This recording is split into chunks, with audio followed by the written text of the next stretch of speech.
sebelumnya saya pengen lihat dulu nih, boleh nggak moderator nih, saya boleh minta izin buat teman-teman atau adik-adik yang berniat ke STIS itu coba di raise hand gitu, ada fiturnya nggak sih di sini? Saya mau lihat dulu. Iya, boleh nih, Bang. Ada Bang, di fitur reaction Bang. Boleh nggak nih?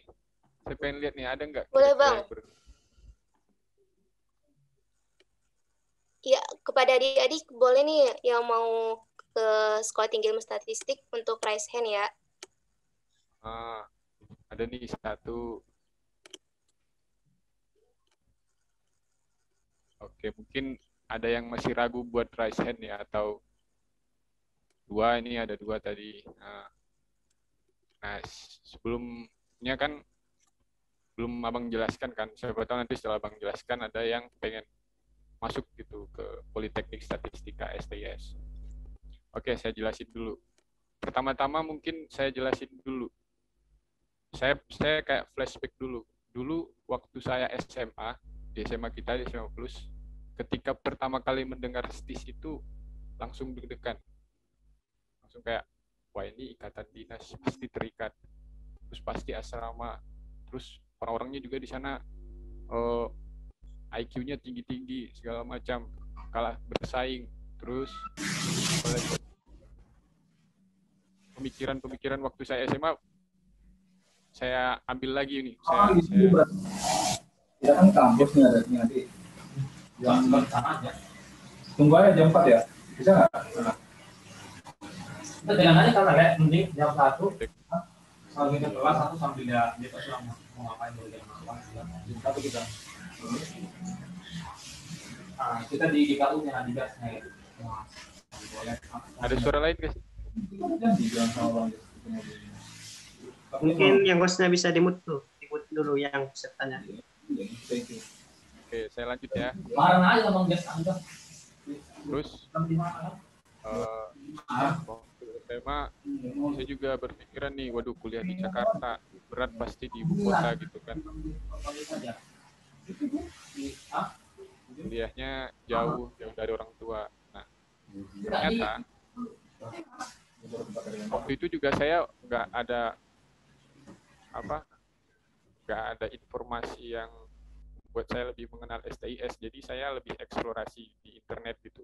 Nah, buat teman-teman kalau pengen nanya-nanya tentang STIS, boleh langsung tanya ke saya, boleh lewat WA, boleh lewat apa saja, kontak saya, lewat IKAS Plus juga boleh, nanti diarahin sama IKAS Plus sama atau moderatornya. Kalau ada yang ingin ditanya-tanyakan seputar STIS lebih mendalam lagi, silahkan, karena saya dulu kesulitannya waktu SMA itu informasi terkait STIS ini.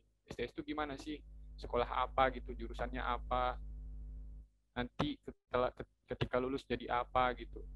Nah, ini saya cerita enaknya dulu nih. Enaknya yang di kuliah di STIS itu apa? Enaknya yang pertama adalah setelah lulus kita jadi ASN.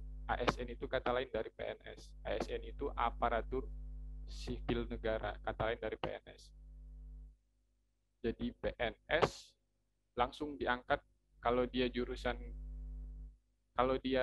prodi diploma 4, D4 akan diangkat menjadi golongan 3A. Nah, itu mungkin lebih mendalam lagi. Tapi intinya ketika nanti berhasil lulus itu jadi PNS. Ingat ya, berhasil lulus terus diangkat jadi PNS atau ASN. Nanti setelah jadi PNS ngapain Bang? Apakah mengajar, apakah kerja di kantor, atau yang lain, atau bagaimana? Nah, nanti ketika lulus dari STIS, selama sudah kuliah nih 4 tahun terus lulus, nanti akan ditempatkan di sebuah kantor. Nama kantornya Badan Pusat Statistik. Nah, ini informasi Badan Pusat Statistik itu ada di setiap kabupaten manapun. Jadi setiap kabupaten di seluruh Indonesia itu bakal ada namanya Badan Pusat Statistik. Nah, kalau di Mandeling Natal, kita punya kantor Badan Pusat Statistik di kantor Bupati yang di Godang. Itu ada, kita punya bukan khusus sih, ada. Karena kebanyakan masyarakat umum ya, masih banyak yang belum tahu BPS itu apa. BPS itu Badan Pusat Statistik. Nah, kalau ketika nanti anak lulusan Politeknik Statistika STIS ini lulus, itu akan ditempatkan di Badan Pusat Statistik. di kantor ditempatkan di mana aja di seluruh Indonesia, baik itu di Sumatera, Jawa, Papua, Kalimantan, Bali, segala macam, tergantung kebutuhan dari BPS sendiri. Nah, itu enaknya tadi yang pertama, ketika udah lulus langsung jadi ASN atau PNS. Kemudian yang kedua, enaknya yang kedua adalah biaya kuliah kita nggak ada sama sekali gitu. Kayak pada umumnya kan ada biaya per semester gitu.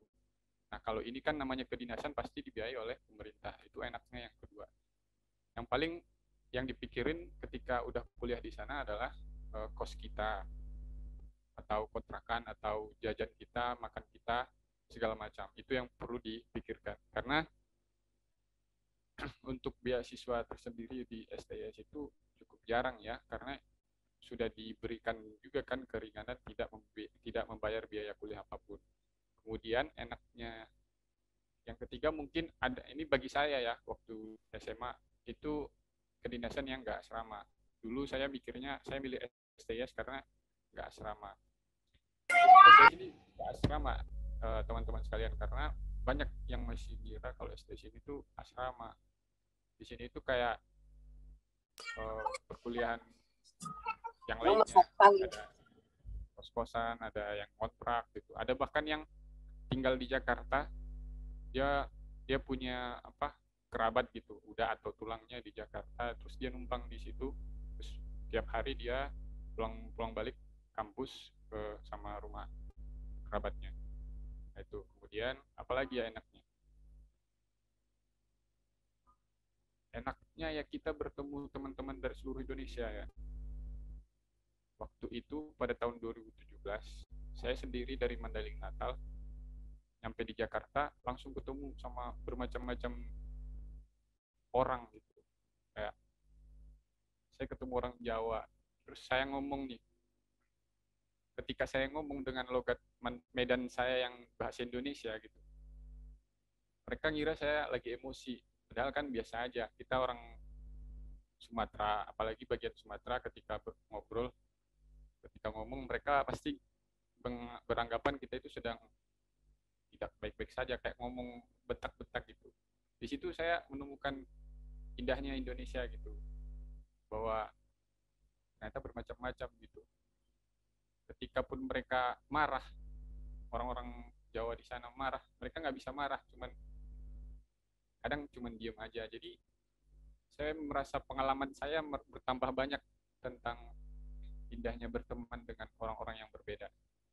Bayangkan teman-teman, di STS itu ada 600 mahasiswa satu angkatan. Nah, di situ ada dari Sumatera, ada dari Jawa, ada dari Kalimantan, ada dari Papua, Maluku, Bali, NTT, NTB, terus bertemu di satu kelas.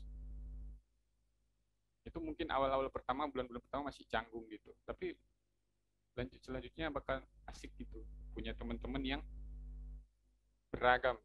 Nah, itu asiknya. Kemudian asiknya yang lainnya apalagi? Yang paling pasti ya, asik yang paling pasti menurut saya pribadi adalah orang tua kita pasti bangga. Apapun yang terjadi ketika waktu itu 2017, orang tua saya tahu saya lulus STS, menangis semenangis-nangisnya gitu. Nah, itu momen terbaik dalam hidup saya, nggak bisa saya lupain gitu. Kayak, nah ini nih yang saya incar gitu, bukan kuliahnya, bukan pendidikannya, tapi kebahagiaan dari orang tuanya. Jadi apapun ceritanya teman-teman, dimanapun kita kuliah, apapun jurusannya, itu adalah bangga orang tua, itu yang penting.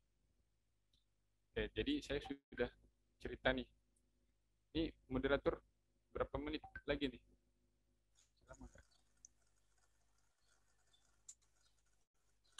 Sekitar 4 menit lagi, Bang.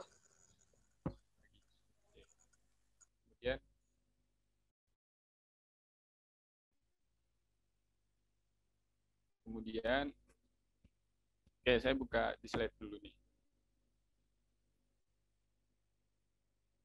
sampai sekarang STIS itu sudah melahirkan 60 angkatan. Oke, itu yang umum lah. Lokasinya di Jakarta Timur, teman-teman. Nah, ini tadi yang saya bilang Badan Pusat Statistik.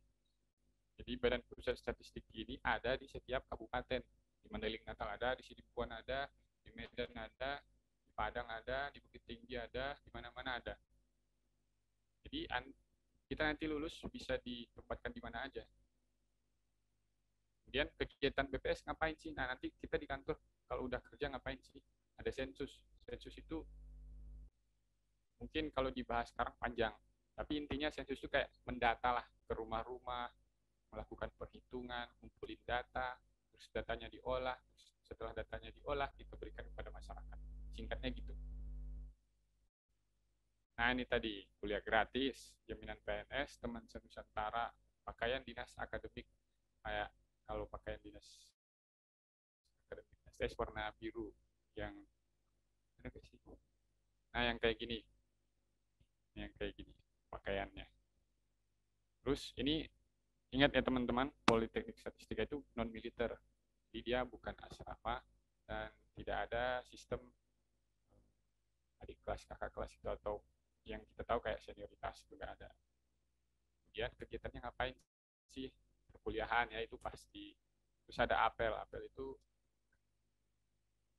sekali sebulan sih. Tapi kan sekarang corona jadi nggak pernah apel lagi. Kuliah umum nggak, jarang, sekali sebulan. Seminar dan lain-lainnya. Paling intinya dia perkuliahan. Kegiatan mahasiswanya ada juga nih yang bagian seni. Jadi selain selain kita bahkan bisa dikatakan perkuliahan dengan hobi itu seimbang. Bukan lebih tinggi perkuliahan seperti mungkin yang dibayangkan oleh teman-teman. Di sini ada, coba dilihat nih, ada kan bisa dilihat foto-fotonya. Ada seni, ada band, ada silat juga, ada tari, segala macam, ada paduan suara. Jadi seimbang gitu teman-teman. Kemudian nasib setelah lulus. Nah ini tidak ada yang namanya pengangguran. Ingat ya, setelah lulus. Percuma kita masuk tapi ujung-ujungnya DO kan ya pasti nggak bakalan ditempatkan jadi PNS kan. Nah ini penempatan lulusan Politeknik Statistika selepas kuliah akan ditempatkan di BPS berbagai penjuru daerah di Indonesia. Yang seperti Abang bilang tadi. Nah, ini kita sekarang bahas ke program studi. Nah, di sini teman-teman program studinya kita concernnya atau fokusnya ke yang D4 aja. Karena D3 ini khusus untuk wilayah-wilayah tertentu saja. Nah, dan Sumatera Utara itu belum termasuk D3. Nah, kita concernnya ke D4 aja. D4, terus di sini ada dua prodi ya. Prodi itu program studi. Satu, statistika, yang kedua, komputasi statistik. Nah, saya yang komputasi statistik nih. Nah, di sini ada penjelasannya nih. Nah, statistika itu ada 2 jurusan. Ingat ya. Satu prodi, yang statistika itu tadi prodi. Nah, statistika itu nanti dibagi 2 lagi. Ada jurusan atau peminatan statistika ekonomi, satu lagi statistika sosial kependudukan. Bedanya ya mungkin nanti lebih lanjut lagi untuk menghemat waktu, kita lanjut ke komputasi statistik. Nah, komputasi statistik baru-baru ini dibuat juga jadi 2 peminatan. Peminatan yang pertama sains data, kemudian peminatan yang kedua sistem informasi. Oke, saya jelasin dulu bedanya statistika sama komputasi statistik itu apa sih? Kalau Maaf Bang, gini. Oh ya, habis ya? Waktunya udah habis Bang. Oke. Nanti kita lanjut ditanya jawab aja. Ya. Terima kasih Bang Sukron untuk pemaparannya yang luar biasa menarik ya bagi kita, karena di sini kita bisa lihat keunggulan ataupun hal-hal apa aja yang bisa kita dapat kalau kita sekolah di STIS ini. Nah, mungkin teman-teman udah ada beberapa ya yang udah lebih tertarik untuk ke STIS ini nih. Nah, tapi di sini kita nggak hanya bahas STIS. Nah, selanjutnya kita masih ada pemaparan dari abang kita yang nggak kalah kerennya dari abang-abang sebelumnya, yaitu dari Bang Riyadi Hasibuan, yang mana abang ini juga merupakan alumni dari angkatan 10, yaitu angkatan Galaksi. Nah, abang ini sekarang sedang berkuliah di Universitas Brawijaya. Nah, pasti penasaran juga ya teman-teman, Universitas Brawijaya ini sebenarnya gimana sih, apa aja keuntungan berkuliah di universitas tersebut dan sebagainya. Jadi kita langsung aja ya, untuk Bang Riyadi dipersilahkan. Oke, izin masuk. Suaraku kedengaran nggak, moderator? Kedengaran, Bang. Oke. Assalamualaikum warahmatullahi wabarakatuh. Selamat pagi semuanya. Kenalin, nama aku Riyadi Hasibuan. Alamat aku di Mampang Julu. Sekarang aku berkuliah di Universitas Brawijaya. Mungkin untuk menghemat waktu langsung kita pemaparan ya. Mungkin untuk Mas Anwar bisa memperlihatkan slide. Iya, sebentar. Oke.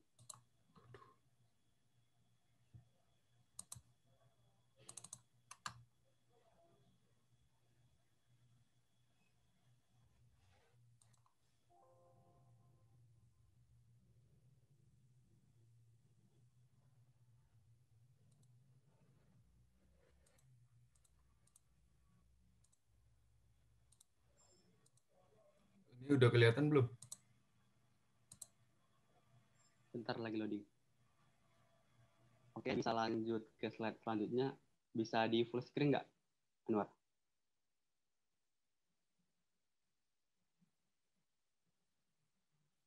Oke, bisa next slide. Oke, sebelum aku bicara lebih lanjut terkait Universitas Brawijaya, mungkin lebih baik aku bicarakan dulu gitu kan, Kota Malang gitu, tempat di mana berdiri Universitas Brawijaya. Nah, fun fact yang pertama itu Universitas Brawijaya itu terletak di Provinsi Jawa Timur. Nah, yang mana dari ibu kota Jawa Timur, yakni Surabaya, hanya berjarak sekitar 95,1 km. Nah, terus Kota Malang itu dikenal sebagai salah satu kota pendidikan, yang mana banyak universitas ternama yang berada di Kota Malang. Jadi di Kota Malang itu tidak hanya ada Universitas Brawijaya, tapi sangat banyak universitas-universitas yang tidak kalah bagusnya gitu, seperti Universitas Negeri Malang, Universitas Islam Negeri Malang, terus ada juga Politeknik Negeri Malang. Bahkan juga banyak kampus-kampus swasta yang tidak kalah bagusnya dengan kampus-kampus negeri. Seperti apa? Seperti BINUS Malang, ada juga seperti Universitas Muhammadiyah Malang, ada juga seperti kampus Universitas Islam Malang. Bahkan kalau dihitung tuh di Malang itu ada lebih dari 60 kampus gitu. Nah, terus fun fact yang keempat itu adalah memiliki keadaan udara yang sejuk. Nah, terus di Malang itu juga makanannya itu relatif murah untuk kantong mahasiswa. Next slide.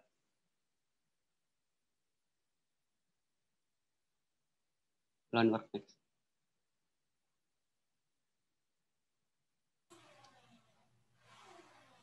Halo Anwar, bisa next slide nggak? Oh, nggak bisa ya? Udah. Oke. Terus fun fact selanjutnya itu adalah suasana dan udara itu sangat sejuk ya teman-teman. Terus fun fact yang ketujuh itu adalah kafe yang bertebaran di mana-mana dan itu sangat enak untuk nongkrong. Jadi untuk teman-teman di Malang itu sangat banyak coffee shop gitu yang bertebaran di mana-mana. Bahkan saking banyaknya itu kayak selalu aja ada yang baru-baru gitu. Kebetulan aku juga kayak suka kopi gitu. Terus kalau ke Malang itu kayak ada aja kayak yang baru-baru gitu. Jadi itu sangat cocok banget buat kayak kita nugas gitu teman-teman. Terus fun fact yang terakhir itu adalah Malang itu terkenal dengan bahasa walikan atau bahasa yang dibalik. Contohnya itu adalah enak dibalik kane, terus mas dibalik sam, terus Malang dibalik ngalam gitu. Next. Nah, ini sepintas gambaran Kota Malang teman-teman. Ini tuh alunan Kota Malang. Next slide. Nah, sekarang kita lebih jauh tentang UB. Nah, Universitas Brawijaya ini mendapatkan akreditasi teman-teman dari Badan Akreditasi Nasional Perguruan Tinggi berdasarkan SK nomornya sendiri gitu, tertanggal pada 4 Desember 2018. Next slide, Nur. Nah, di Universitas Brawijaya itu sendiri itu terdapat 15 fakultas ditambah vokasi ya teman-teman. Jadi di Universitas Brawijaya itu merupakan salah satu universitas yang paling multikultural gitu karena terdapat 15 fakultas gitu. Nah, yang pertama itu Fakultas Hukum ya teman-teman. Jadi di Fakultas Hukum ini terdapat satu prodi ataupun satu jurusan yaitu Ilmu Hukum. Jadi teman-teman yang pengen jadi pengacara ataupun yang suka berkaitan dengan hukum, teman-teman bisa masuk ke sini teman-teman ya. Terus ada juga Fakultas Ekonomi dan Bisnis. Nah, di mana Fakultas Ekonomi dan Bisnis ini teman-teman yang suka ekonomi, akuntansi, manajemen, teman-teman bisa ke sini gitu. Nah, terus ada juga Fakultas Ilmu Administrasi. Fakultas Ilmu Administrasi itu terdapat beberapa jurusan juga seperti administrasi bisnis, publik, terus ada juga pariwisata, pendidikan gitu teman-teman. Nah, terus tuh tentang Fakultas Peternakan gitu. Nah, Fakultas Peternakan itu menurutku fakultas yang paling unik gitu di UB. Kenapa gitu? Karena satu fakultas, satu jurusan gitu. Seperti tadi Fakultas Hukum gitu. Nah, terus di Fakultas Peternakan tuh setiap tahun tuh menerima mahasiswa paling banyak gitu di UB gitu. Sama dengan Fakultas Hukum gitu. Menerima lebih dari 600 tiap tahunnya gitu. Itu per jurusan teman-teman, bukan per fakultas gitu. Jadi kalian tuh kayak bingung gitu. Kenapa sih dari SMA Plus tuh kayak masuk UB tuh dikit banget gitu. Karena UB tuh kuotanya tuh yang paling banyak di Indonesia gitu. Bahkan UB tuh pernah menerima mahasiswa itu 13.000 per tahun gitu. Kayak kadang tuh bingung kenapa dikit banget ya gitu. Terus aku kayak mikir gitu, oh iya, anak SMA Plus tuh kayak pasti tuh kayak menurut tuh pengen masuk dokter, teknik gitu, kayak ya yang paling keren-keren gitu. Sebenarnya tuh kayak teman-teman tuh sama aja gitu, peternakan, terus matematika tuh kayak sama aja gitu, kayak tergantung teman-teman gimana di sananya gitu, bisa survive gitu teman-teman ya. Bahkan tuh kayak di Fakultas Peternakan UB tuh banyak juga kayak teman-temanku tuh yang kayak jadi selebgram gitu, kayak nggak mereka tuh kayak bukan yang ya tani-tani gitu, tapi keren gitu. Nah terus ada juga Fakultas Teknik. Nah Fakultas Teknik itu kayak pasti banyak sih teman-teman dari apalagi yang cowok-cowok itu pasti pada pengen ke teknik gitu. Nah di UB itu sendiri tuh teknik itu ada seperti teknik mesin, sipil, kimia, industri, elektro, pengairan, juga ada arsitektur. Nah terus ada Fakultas Ilmu Budaya. Nah Fakultas Ilmu Budaya itu kan dari katanya itu ilmu budaya gitu, sudah berilmu berbudaya juga gitu kan. Nah di Fakultas Ilmu Budaya itu ada beberapa jurusan juga seperti sastra ya, sastra Inggris, sastra Prancis, sastra Jepang, sastra Cina, terus ada juga antropologi. Terus yang terakhir itu ada seni rupa murni. Nah, terus selanjutnya itu ada Fakultas Kedokteran Hewan. Jadi teman-teman yang suka hewan ataupun kesehatan hewan itu bisa masuk ke sini teman-teman ya. Terus selanjutnya itu Fakultas Ilmu Komputer. Nah, di Fakultas Ilmu Komputer itu jurusan itu ada juga banyak juga teman-teman seperti sistem informasi, informatika, teknik informatika. Terus ada juga Fakultas Kedokteran Gigi. Nah, Fakultas Kedokteran Gigi juga pasti kayak selalu aja kayak anak sama plus kayak pengen kesehatan gitu. Kedokteran gigi juga pasti kayak selalu menjadi andalan teman-teman gitu, kayak pengen masuk sini gitu. Padahal tuh kayak jangan terlalu berpatokan kepada satu hal gitu. Coba teman-teman kayak lebih realistis, jangan selalu mengandalkan idealisnya teman-teman ya gitu. Nah terus selanjutnya itu Fakultas Pertanian. Nah Fakultas Pertanian itu di UB itu seperti ada agribisnis, agroteknologi, ada juga kehutanan. Nah selanjutnya itu Fakultas Kedokteran. Nah Fakultas Kedokteran itu pasti di semua universitas itu pasti menjadi primadona gitu. Bahkan di swasta sendiri itu pasti jadi primadona gitu. Nah, di Fakultas Kedokteran di UB itu sendiri itu ada beberapa jurusan juga. Yang pertama itu ada kedokteran, ada juga yang kebidanan. Dan teman-teman yang pengen ikut kebidanan di UB juga ada kebidanan ya gitu. Nah, terus ada juga farmasi, terus ada juga gizi. Nah, terus selanjutnya itu FPIK. Nah, di FPIK di UB itu ada jurusan teknologi hasil pertanian, terus ada juga ilmu kelautan, terus ada juga manajemen sumber daya perairan.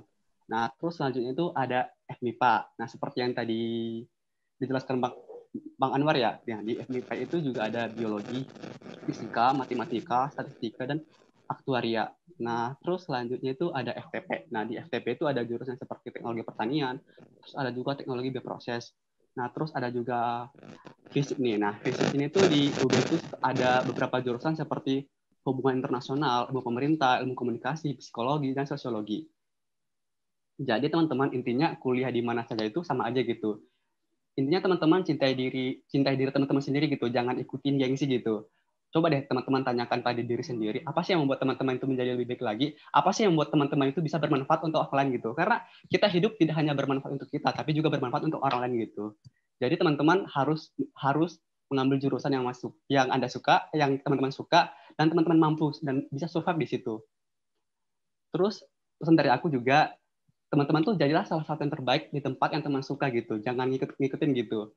Nah, karena kalau kita lihat juga semua orang itu beda jalannya gitu. Nggak semua orang harus jadi dokter, nggak semua harus juga jadi dokter gigi, nggak semuanya harus jadi teknik gitu. Karena kalau kita lihat juga banyak gitu kayak public figure tuh kayak mereka bisa survive di tempat mereka. Padahal tuh kayak kalau seandainya kita lihat tuh kayak biasa aja gitu. Contohnya itu siapa? Contohnya itu Jeremy Pauline. Nah, Jeremy Pauline itu kan kuliahnya itu kan matematika murni gitu. Siapa sih teman-teman yang pengen masuk matematika murni gitu? Pasti kayak nggak ada 10% aku percaya teman-teman yang pengen masuk ke matematika murni gitu. Karena di aku dulu juga pas SMA gitu, temanku tuh nggak ada yang pengen masuk matematika murni gitu. Nggak ada yang pengen gitu. Karena ya gitu. Kayak mindset dari teman-teman tuh emang kayak rasa nggak deh gitu. Nah, jadi next, Anwar.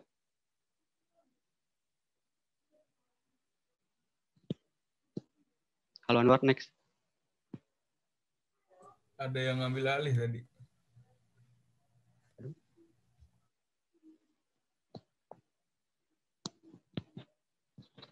Terus nih, moderator gimana?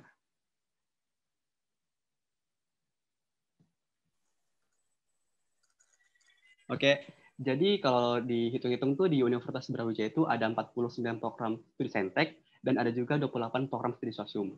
Next. Nah, beberapa jalur masuk Universitas Brawijaya. Yang pertama itu SNMPTN. Nah, SNMPTN itu kayak ya teman-teman udah tahu banget ya, nggak usah dijelasin lebih lanjut ya. Nah, terus SBMPTN ya SBMPTN itu kayak tulis gitu ya. Mungkin anak-anak SNMPTN itu kayak ini tuh yang paling pengen dihindari gitu, kayak karena pengen masuk ke SNMPTN dan nggak pengen ribet di SBMPTN gitu. Tapi untuk teman-teman yang nggak lolos perankingan SNMPTN, jangan berkecil hati, karena aku juga nggak masuk perankingan SNMPTN dan it's okay gitu, kayak ya nggak apa-apa gitu. Aku bisa berjuang dengan caraku sendiri gitu. Jadi teman-teman tetap semangat gitu. Nah, terus di SMUB. Nah, SMUB itu apa? SMUB itu seleksi menteri UB. Nah, di tahun kemarin, tahun 2020 itu UB itu ada 2 jalur SMUB-nya, yaitu menggunakan nilai rapot sama menggunakan nilai UTBK. Dari teman-teman masuk seleksi menteri UB itu hanya pakai nilai rapot sama nilai UTBK gitu teman-teman. Terus SPKPD itu apa? SPKPD itu adalah masuk Universitas Brawijaya melalui prestasi teman-teman gitu. Kalau seandainya teman-teman punya prestasi di tingkat provinsi, nasional, teman-teman bisa masuk Universitas Brawijaya lewat jalur ini teman-teman. Terus selanjutnya itu jalur SMPFP. Nah, di mana jalur ini tuh khusus vokasi ya teman-teman. Kalau teman-teman pengen masuk Universitas Brawijaya yang vokasi, bisa jalur SMPV ini. Nah, terus alih program. Nah, alih program itu alih program dari D3 ke D4 teman-teman. Next.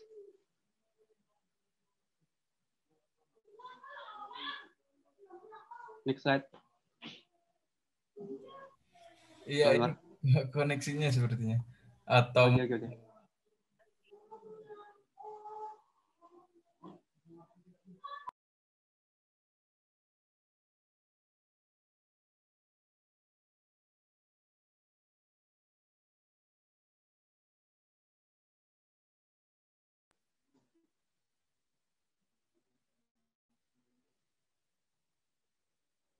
Oke, sini.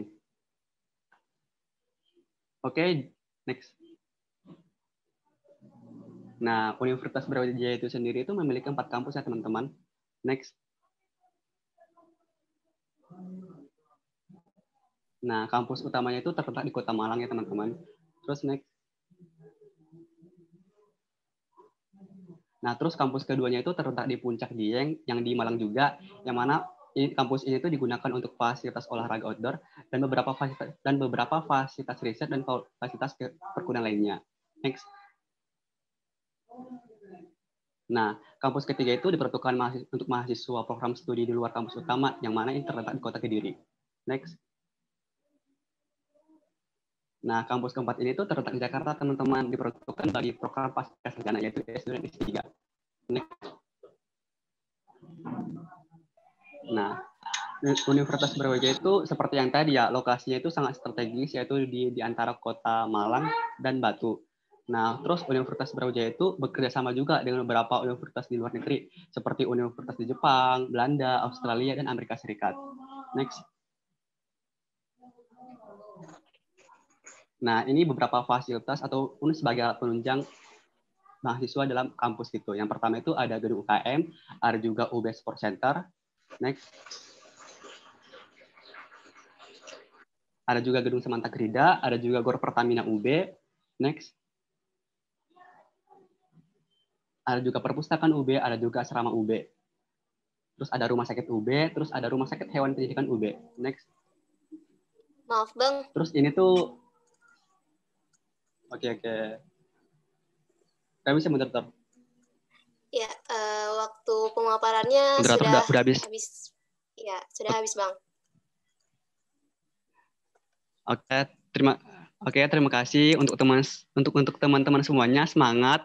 Semoga gelar mahasiswa MAHA atas kesiswaannya di tahun ini semoga bisa tercapai. Assalamualaikum warahmatullahi wabarakatuh. Waalaikumsalam warahmatullahi wabarakatuh. Waalaikumsalam warahmatullahi wabarakatuh. Masya Allah sekali pemaparan dari Bang Riyadi ya, teman-teman. Nah, kayaknya ini teman-teman pada banyak yang off cam ya. Nah, diingatkan kembali nih kepada teman-teman untuk segera menghidupkan kembali kameranya ya teman-teman, sesuai dengan tata tertib kita sebelumnya. Oke, di sini di tengah-tengah kita sudah hadir Ibu Siti Maryam. Assalamualaikum Ibu.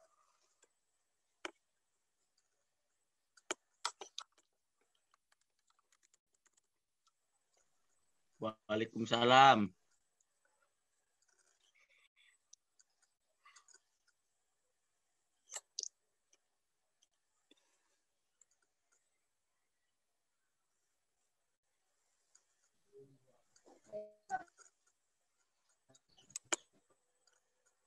Mungkin masih ada kendala di pihak ibunya.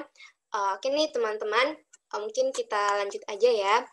Dari pemaparan Bang Riyadi tadi, mungkin teman-teman bisa menambah wawasan dan informasi ya terkait Universitas Brawijaya. Bahkan mengenai Malang juga sudah sedikit terkupas ya. Ada bahasa yang dibalik, saya juga baru tahu itu. Oke, kita lanjut aja ya ke pemaparan selanjutnya, yaitu pemaparan dari kakak kita, Kak Yolanda Safitri nih. Kakak ini berasal dari angkatan 11, yaitu angkatan Alta, dan saat ini sedang menempuh pendidikan di Universitas Indonesia. Wah, Masya Allah sekali bukan? Pasti teman-teman sudah nggak sabar nih untuk mendengarkan pemaparan dari Kak Yolanda nih. Oke nih Kak, langsung aja Kak, dimulai. Halo, cek. Moderator, suara aku masuk nggak? Masuk, Kak. Oke, baik. Assalamualaikum warahmatullahi wabarakatuh. Waalaikumsalam. Assalamualaikum warahmatullahi wabarakatuh. Selamat pagi semua, semoga kita semua berada dalam keadaan sehat. Amin. Pertama-tama terima kasih, puji syukur kita panjatkan kehadirat Allah yang Subhanahu wa Ta'ala yang telah memberikan kita kesempatan sehingga bisa membersamai acara ini. Kemudian yang kedua, salawat dan salam ke ruh junjungan kita Nabi besar Muhammad Shallallahu Alaihi Wasallam dengan lafaz Allahumma sholli ala Sayyidina Muhammad wa ala ali Sayyidina Muhammad. Mohon maaf sebelumnya, dari tadi koneksi saya unstable ya, kurang stabil. Ketika saya memaparkan, kayaknya saya izin off cam ya, moderator.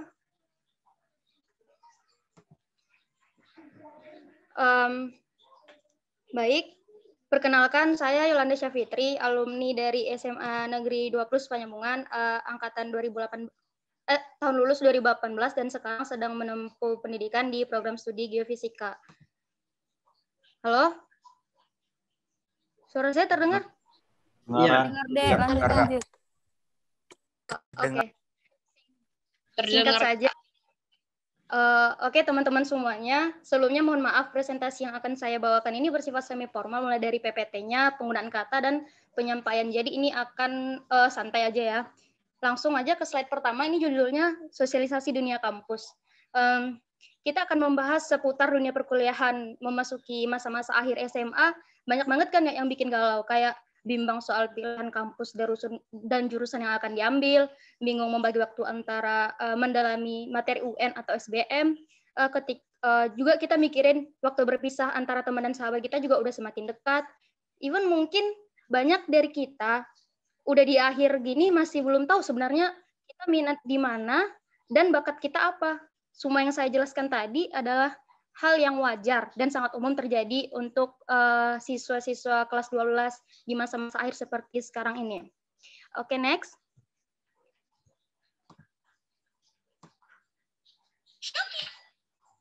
Next slide. Nih. Apa aja sih yang akan kita bahas sekarang? Oke, di sini ada outline apa aja yang akan kita bahas. Ada introduction atau pengenalan. Ini singkat saja sekilas tentang universitas saya. Kemudian ada jalur masuk PTN itu ada apa aja. Dilanjut dengan tips menentukan jurusan bagaimana. According to some article. Di sini saya pakai ada Zenius dari Info Pelajar dan ada juga dari beberapa sumber lainnya. Dan terakhir tentang jurusan apa aja yang akan banyak dibutuhkan di masa depan atau biasa disebut dengan jurusan yang memiliki prospek besar. Sebenarnya sih semua jurusan sama ya. Jurusan itu ada because human needs kan. Nggak ada jurusan yang berprospek gitu. Hanya saja mungkin sebagian lebih mendominasi untuk kehidupan manusia di zaman sekarang ini. Okay, next. Introduction-nya sekilas tentang UI. Singkatnya itu ada 2 area. Ada satu kampus di Depok dan satunya lagi ada di Salemba, terdiri dari 14 fakultas dan 1 program vokasi.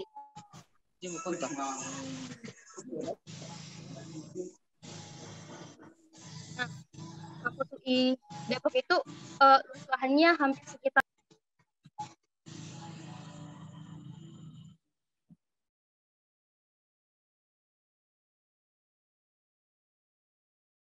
kayak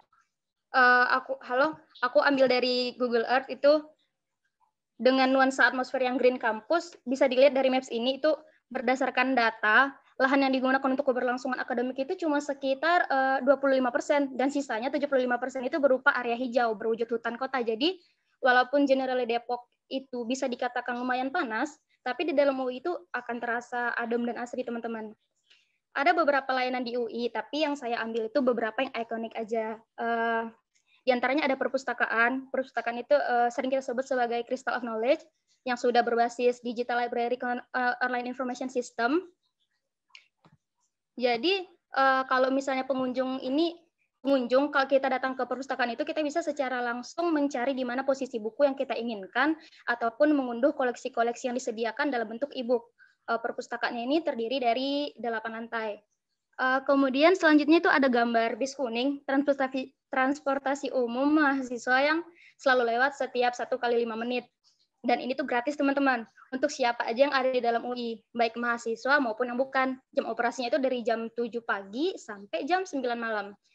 Ini sangat bermanfaat sekali ya, terutama untuk kayak saya anak rantau, itu sangat mengurangi biaya kalau seharusnya kita pakai kayak naik Gojek dan apa sebagainya. Kemudian satu lagi tuh ada gambar, ini juga yang salah satu ikonik banget, itu ada rektorat. Ini gedung rektornya yang biasa dipakai orang-orang jadi background kalau berfoto di UI, karena ini salah satu yang ikonik banget dari UI itu sendiri. Oke, next. Selanjutnya kita akan bahas tentang jalur masuk PTN. Secara umum untuk PTN, seleksi masuknya itu terdiri dari 3 jenis ya, ada SBMPTN, SNMPTN, terus juga ada ujian mandiri yang dilaksanakan oleh kampus itu masing-masing, seperti ada yang UI punya SIMAK UI, UGM punya UTUL UGM, atau ITB punya ITB, dan lain-lain sebagainya. Kalau untuk UI sendiri, secara garis besar itu, maaf itu ada suara. Oke.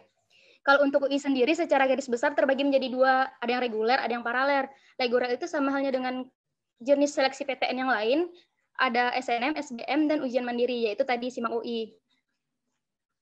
Kemudian ada yang paralel. Nah, paralel itu ada 3 jenis. Kita biasa singkatnya VIP, vokasi, internasional, dan PPKB. Vokasi itu apa? Vokasi itu sama kayak diploma ya, D3. Bedanya sama S1 itu ada di masa studinya. S1 kan 4 tahun, kalau vokasi itu 3 tahun. Terus beda di kurikulum ajar yang dipakai. Kalau sarjana itu lebih ke, kalau kita S1 lebih ke pemahaman teori yang pemecahan masalah. Sedangkan yang vokasi itu lebih ke pengembangan ilmu terapan sesuai bidangnya. Kemudian ada yang internasional. Internasional ini kelas yang isinya mahasiswa berasal dari berbagai penjuru dunia. Kemudian yang terakhir ada PPKB. PPKB itu kayak penerimaan berdasarkan prestasi, teman-teman. Kepanjangannya jalur prestasi dan pemerataan kesempatan belajar. Lanjut.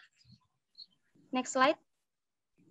Nih, apa aja sih yang harus kita perhatikan untuk menentukan jurusan atau bidang yang akan kita ambil? Sebelumnya, kalau kita punya minat di suatu jurusan, ada baiknya kita analisa lagi sisi positif dan negatifnya dari jurusan tersebut. Terus, pastikan kita tahu apa aja yang akan kita hadapi setelah kita mendalami prodi, dan apa aja konsekuensinya yang akan kita hadapi. Kalau misalnya nih guru nanya, cita-cita muridnya pada mau jadi apa sih? Rata-rata tuh ya jawabnya, pengen jadi dokter, termasuk aku. Aku juga dari dulu pengen banget jadi dokter.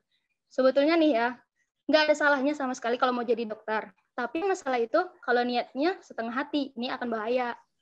Sebagian besar anak-anak itu kalau ditanya kenapa pengen masuk FK, banyak banget yang alasannya itu kayak agak-agak kurang meyakinkan gitu. Misalnya nih, wah kenapa ya? Kayaknya seru sih masuk FK. Atau jadi dokter itu profesi idaman calon tua. Atau gini, jadi dokter itu kan keren, kerja gitu. kelas, terus dia juga ngalir gitu. Terus pas diceritain sama anak FK-nya sendiri gimana masuk kuliahnya waktu jadi FK, waktu belajar di Fakultas Kedokteran itu, mikir nih 2, 3, 4 kali. Jadi kalau emang mau ambil kuliah kedokteran, pastikan dulu tahan, misalnya tahan sama darah, siap lihat orang meninggal kapan aja. Gitu. Dan yang terpenting, kita siap untuk rela kuliah lebih lama dari teman-teman yang lain. Dan siap juga mengabdi untuk dapat gelar profesi kurang lebih 2 tahun. Dan pastinya siap untuk belajar keras selama 4 tahun untuk dapat gelar sarjana kedokteran doang. Ini masih sarjana kedokteran, teman-teman. Belum lagi kayak profesi yang 2 tahun itu tadi, ngambil spesialis. Belum lagi ngambil spesialis, maaf. Sementara teman-teman kita yang lain itu udah kerja di perusahaan multinasional, merintis bisnis sendiri, keterima beasiswa kuliah S2 di luar negeri, dan lain-lain. Tapi ya, buat adik-adik semua, kalau kita emang udah siap nerima semua konsekuensi itu, dan tetap mau jadi dokter, karena emang kita ambisi untuk terjun dan terlibat dalam perkembangan dunia medis, itu baru keputusan yang mantap buat milih jurusan, dan kita semua akan dukung itu. Silakan teruskan. Kemudian, yang kedua itu tipsnya, jangan pernah milih jurusan karena prospek finansial. Pertanyaan klasik sih sepertinya yang sering kita jumpai, kalau misalnya gini pertanyaannya, kalau ambil jurusan X nanti kerjanya ngapain ya? Karirnya bagus nggak? Duitnya oke nggak? Kita bisa ngerti sih, duit itu emang penting. Siapa juga kan yang nggak mau jadi orang kaya? Yang sukses punya orang yang sukses dan punya kebebasan finansial gitu. Tapi ya yang namanya esensi pendidikan itu bukan lagi untuk mempersiapkan diri kita di dunia kerja supaya bisa cari duit yang banyak dan jadi orang kaya. Tapi kita sekarang tuh udah hidup di zaman kita bisa jadi apapun asalkan kita mau dan kita bisa memperjuangkannya. Pendidikan itu untuk mengembangkan semua potensi dan kapasitas intelektual kita untuk berkembang sesuai dengan apa yang benar-benar kita inginkan. Dan kalau memang kita benar-benar menikmati proses belajar itu sendiri, menjadi expert bidang kita, percaya deh kalau urusan duit itu akan datang dengan sendirinya. Nah, ada satu kalimat ini dari guru MTS aku dulu, beliau sempat jadi wali kelas, dia selalu bilang kayak gini, jadi apapun kamu, jadilah yang ahli di bidangnya. Contohnya nih ya, walaupun kita jadi tukang jahit, tapi kita jadi jahitnya itu yang emang jago gitu dari yang lain, lebih. Terus kan pelanggan bakal lebih milih ke kita, pelanggan lebih banyak ke kita, kan otomatis duit kita lebih mengalir daripada yang lain. Next. Pilih jurusan hanya karena pelajaran kita suka. Bukan berarti jurusan itu hanya. Misalnya kayak gini, aku suka sama biologi, berarti cocok jadi dokter, atau aku suka pembayaran gambar, berarti cocok kan jadi arsitek gitu. Emang di satu sisi benar sih, ini nilai pelajaran yang bagus kita sukai. Bisa jadi salah satu indikator buat menentukan jurusan. Kenapa tadi aku bilang itu cuma hanya kita jadikan satu, karena bidang yang terbentang di hadapan kita itu cuma 5 mata pelajaran yang kita pelajari di sekolah, teman-teman. Jadi jangan cuma lihat dari sudut pandang 14 mata pelajaran doang yang selama ini kita pelajarin. Kita akan kebingungan sendiri kalau pakai standar ukuran penjelasan sekolah buat ngelihat bidang yang kita sukai. Sering ada pertanyaan kayak gini, aku juga sering dapat pertanyaan kayak gini dari adik-adik kelas kayak gini. Kak, aku suka banget biologi nih, tapi nilai fisikku juga bagus, Kak. Aku harus pilih jurusan apa ya? Terus sebetulnya aku pengen jadi psikologi, Kak. Terus kata ayah, aku cocok jadi tentara. Menurut kakak gimana? Masa dia nanya kayak gitu? Memang sih, aku juga dulu sempat nanya gitu ke senior aku kan. Nah loh, kita aja bingung sama diri kita sendiri. Terus gimana orang lain bisa ngasih saran nentuin apa yang cocok buat kita? Intinya tuh, di poin ini aku mau sampein, mata pelajaran di sekolah memang bisa jadi salah satu faktor pertimbangan buat kita menentukan jurusan, tapi jangan jadi satu-satunya hal yang kita lihat dalam diri kita, masih ada faktor-faktor lainnya. Nah, terus gimana sih cara memilih jurusan yang benar? Nah, untuk pertanyaan, aku sebaiknya ambil jurusan apa? Orang lain nggak akan berani jawab semudah langsung kasih nama, oh, kamu ambilin aja deh. Itu nggak bisa. Kenapa? Karena kita ngelempar tanggung jawab dari keputusan yang sebesar ini, kita harus bisa membuat keputusan buat diri kita sendiri. Karena pada akhirnya yang akan jalani dan menerima konsekuensinya seumur hidup itu adalah diri kita, bukan orang tua, bukan teman-teman. Jadi, kayak saya ingin mengatakan, pilih bidang yang membuat kita tertantang, pilih bidang yang kita penasaran sampai misalnya kita rela buat ngulik itu siang malam tanpa kenal waktu, walau nggak dibayar sekalipun. Pilih bidang yang tanpa disuruh pun kita cari waktu belajar sendiri.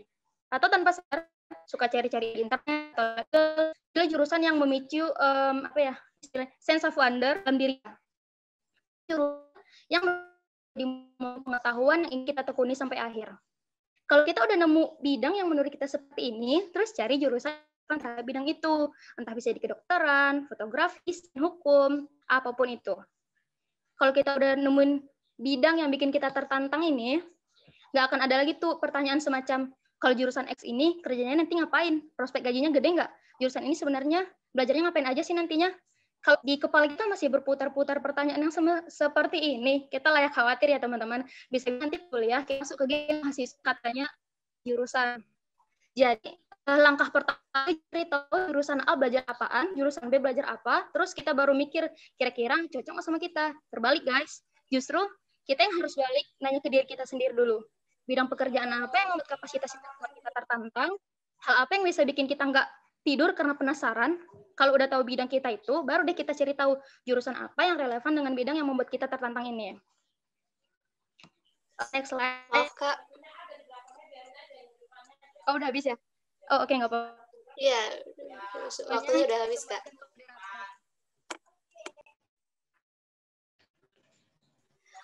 Oke, terima kasih banyak untuk Kak Yolanda yang telah memaparkan materinya ya.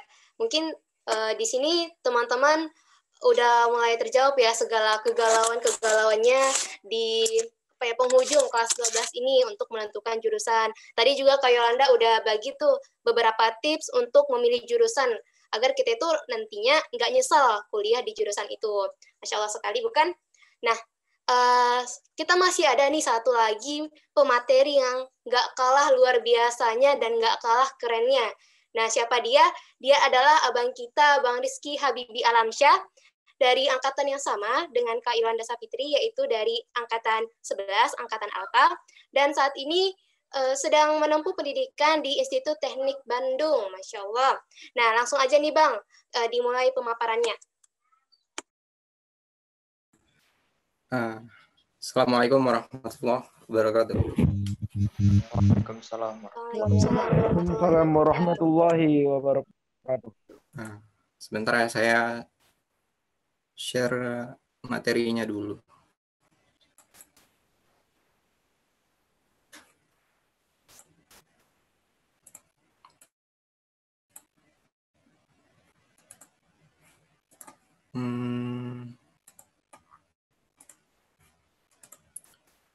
Udah kelihatan belum ya?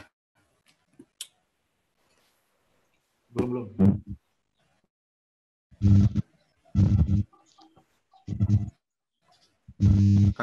Udah? Oke. Syukur kita panjatkan kehadirat Allah Subhanahu wa Ta'ala, sehingga kita bisa berkumpul dalam acara IBTS ini, IKAS Plus Back to School, serta salawat dan salam kepada Nabi Muhammad SAW.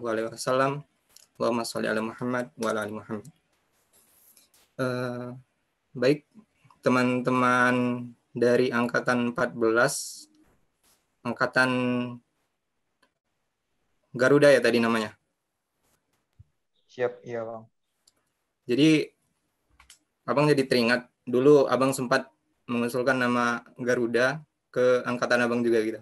Tapi nggak jadi karena jadinya Alta. Jadi senang bertemu dengan teman-teman angkatan Garuda. Di sini Abang akan menyampaikan materi, ya bukan materi sih sebenarnya, lebih ke arah sharing tentang dunia kampus, tentang ya terlebih tentang cerita pengalaman Abang gimana masuk ke ITB. Oke. Perkenalan dulu, nama Abang Rizky Habibi Alamsyah. Fotonya bisa dilihat di situ ya. Mungkin fotonya agak beda dari yang sekarang karena itu pas masih SMA ya, masih itu seragamnya masih yang biru, dan mungkin yang sekarang udah agak tua ya. Jadi Abang mungkin agak berubah dari mukanya, agak berubah dari situ. Oke. Abang lahir di Natal 14 Maret 2000. Sekarang usia Abang adalah 20 tahun. Ini riwayat pendidikan Abang. SDN 357 Natal, SMPN 1 Padang Sidimpuan, SMAN 2 Plus Panjabungan, angkatan ke-11. Saat ini sedang berkuliah di jurusan Teknik Elektro ITB. Oke. Pertama, what is ITB? Apa itu ITB? Nah, ITB itu adalah sekolah tinggi yang berfokus pada ilmu teknik, teknologi. Nah, meralat sedikit ya, ITB itu bukan Institut Teknik Bandung, tapi Institut Teknologi Bandung. Lokasinya tentu ya, dari namanya udah tahu ITB, Institut Teknologi Bandung, lokasinya di Bandung. Lebih tepatnya di Jalan Ganesha. Ini dia. Tapi kampus ITB tidak hanya terletak di Bandung saja, di Ganesha, tapi ada juga kampus yang lain yang berada di Jatinangor dan Cirebon. Kemudian fakultas dan sekolah apa saja yang ada di ITB? Ini listnya ada banyak ya. Jadi ITB itu sebenarnya meskipun berfokus pada ilmu teknik atau teknologi, tapi masih ada fakultas atau sekolah yang bukan di bidang teknologi gitu. Misalnya di seni rupa, fakultas seni rupa dan desain, atau sekolah bisnis dan manajemen. Nah, tiap-tiap fakultas dan sekolah ini mempunyai banyak prodi di dalamnya, banyak jurusan di dalamnya. Misalnya saja Sekolah Teknik Elektro dan Informatika ini Fakultas Sabang ya. Ini yang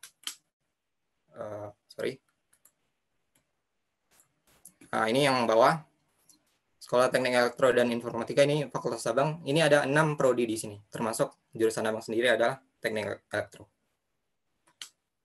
Untuk informasi lebih lengkapnya silakan mengunjungi website ini ya, www.itb.ac.id. Di sini teman-teman bisa mendapatkan segala informasi yang dibutuhkan, mulai dari penerimaan, informasi tentang kampus, informasi mengenai jurusan gitu. Semua bisa dilihat dari website ini. Di sini Abang nggak akan menjelaskan detail mengenai setiap jurusan gitu, bagaimana setiap jurusan, bagaimana kehidupan di jurusan masing-masing gitu. Karena itu mungkin akan membutuhkan waktu lebih lama, nggak cukup dalam satu pertemuan ini, dan membutuhkan orang-orang yang berada di jurusan itu sendiri agar mendapat testimoni dari orang tersebut. Oke. Nah, jadi di sini Abang akan fokus berbagi cerita, berbagi kisah sebelum Abang keterima di ITB. Pertama, why I choose ITB? Kenapa Abang milih ITB dulu pas mau masuk atau mau lulus dari SMA Negeri 20 Sepanjang. Jadi alasan pertama itu tertarik dengan ilmu alam atau sains. Yang kedua tertarik dengan teknologi. Yang ketiga merasa bahwa ITB adalah kampus terbaik. Kampus terbaik di sini adalah dalam tanda kutip ya. Karena ITB kan dibilang kampus terbaik, nggak begitu juga ya. Karena masih ada beberapa di atasnya gitu. Jadi ini dalam tanda kutip, nanti Abang akan jelaskan terbaik dalam apanya gitu. Terbaik gimana. Nah ini yang bukan ya, yang bukan alasan Abang milih ITB karena ITB kampus ternama, bukan karena gengsi ya. Kemudian pengen aja tinggal di Bandung, bukan juga ya, Abang sama sekali dulu nggak tertarik gitu mau jalan-jalan atau apa gitu, enggak. Kemudian pengen makan seblak juga enggak ya. Jadi seblak ini adalah makanan khas Bandung. Abang udah ngerasain sih dan ternyata enggak sesuai juga di lidah. Jadi ini goyonan aja, ini bukan alasan Abang milih ITB gitu. Oke, kemudian how I got accepted. Gimana Abang keterima di ITB? Jadi pertama Abang berekspektasi mengenai gimana nanti Abang keterima gitu ya. Ada ekspektasi dan tentu saja di samping ekspektasi ada realita. Nah, ekspektasi Abang waktu itu adalah yakin nggak akan lulus SNMPTN ya. SNMPTN dan udah merencanakan ikut SBMPTN. Kenapa gitu? Karena di SNMPTN Abang memilih tunggal kampus, cuma memilih ITB gitu. Jadi Abang udah yakin banget nih nggak lulus SNMPTN. Nah, bahkan Abang pas pengumuman SNMPTN udah nggak niat gitu ngeceknya pengumumannya karena udah yakin aja gitu nggak lulus. Realitanya, alhamdulillah lulus SNMPTN. Nah, ini Abang merasa ini suatu keajaiban gitu. Nah, ini abang tahunya lulus itu sebenarnya bukan karena ngecek duluan, tapi karena dibilang di grup gitu, ada bang waktu itu Bang Ilham ya, Ilham Ali Syabana itu bilang selamat gitu lulus ITB. Nah, jadi abang kaget gitu, kenapa kok bisa lulus? Padahal ekspektasi abang udah yakin nggak lulus SNMPTN. Nah, ternyata lulus SNMPTN, jadi nggak perlu SBMPTN lagi, atau SBMPTN itu namanya sekarang UMPTN ya? Apa ya? Abang lupa namanya kalau sekarang ya. Oke, jadi pelajaran yang bisa diambil dari situ adalah segala sesuatu itu mungkin. Pikiran kita sendirilah yang justru membuatnya menjadi tidak mungkin. Jadi pikiran kita jangan negatif terlebih dahulu.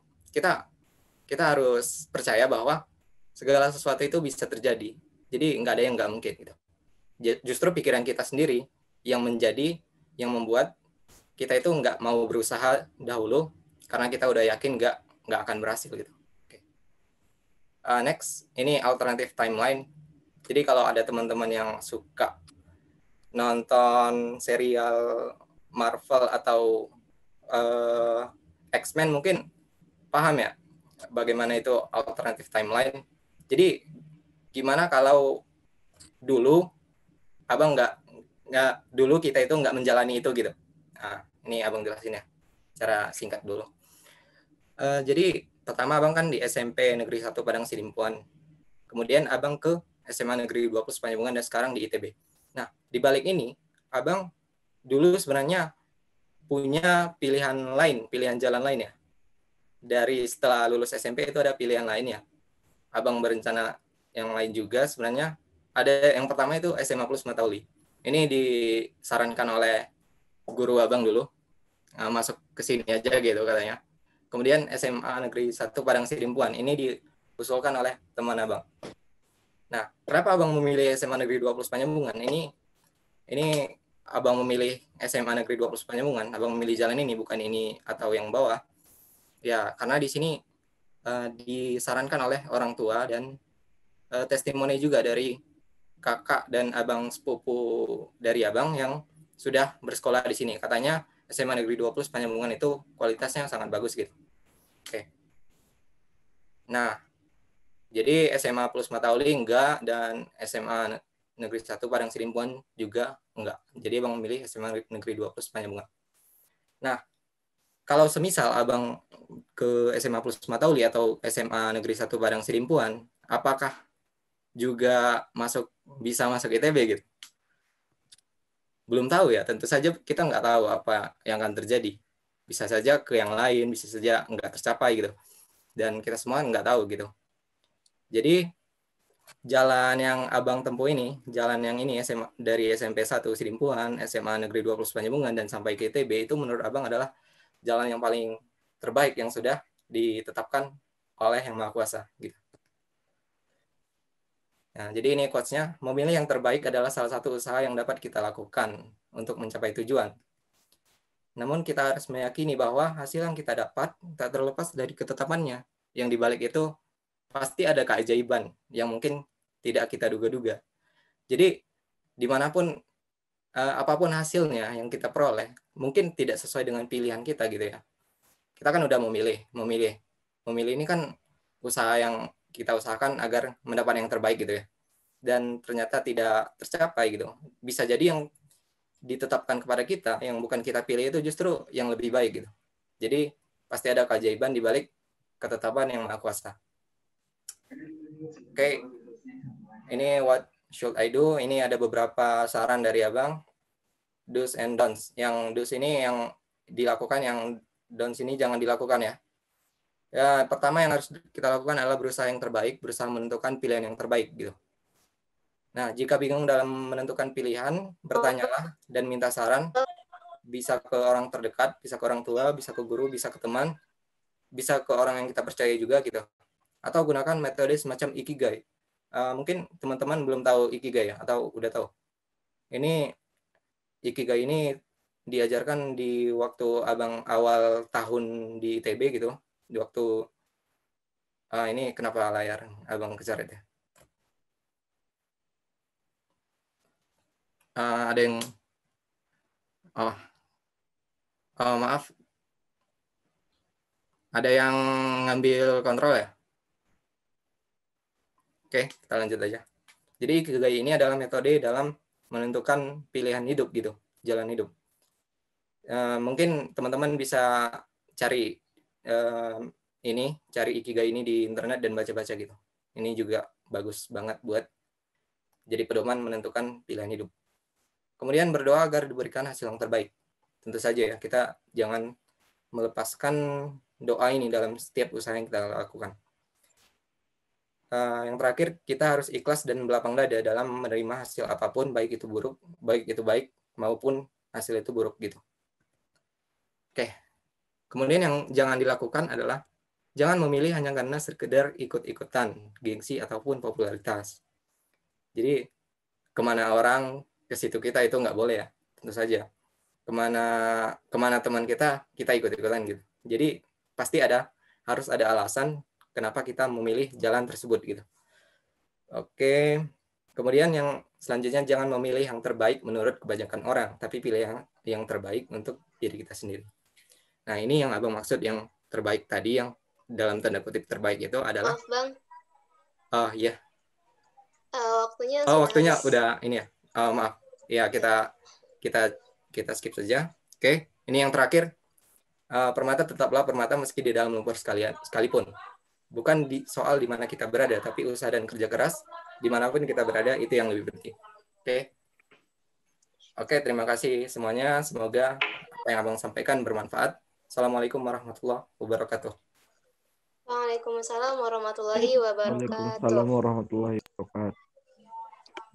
Ya, terima kasih untuk Bang Rizky Habibi Alamsyah untuk pemaparannya yang luar biasa, menginspirasi juga, apalagi ada cerita tentang awal mula Abang masuk ke ITB ya, ataupun alasan kenapa Abang dahulunya memilih ITB gitu ya. Dan mungkin dari beberapa pemaparan yang telah disampaikan tadi, teman-teman bisa mengambil inspirasi dan juga informasi agar kedepannya bisa menentukan perencanaan yang lebih baik laginya. Oke, teman-teman, karena kelima pemaparan sudah terlaksana nih. Jadi kita bakalan masuk ke sesi tanya jawab. Nah, kepada teman-teman yang ingin bertanya, boleh langsung ketik hashtag tanya di kolom chat. Nanti saya akan panggilkan satu persatu. Ya, ditunggu untuk teman-teman.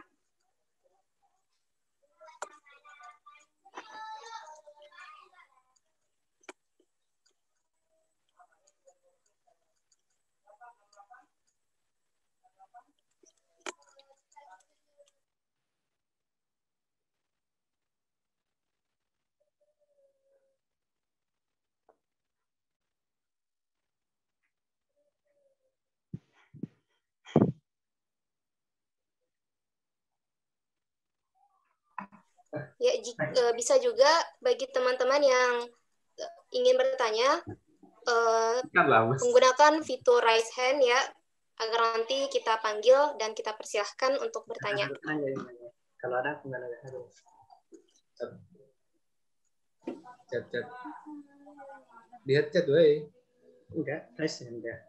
Kalau ada, aku raise hand. Biar enggak terlalu... Ini ceweknya, Joy. Momos.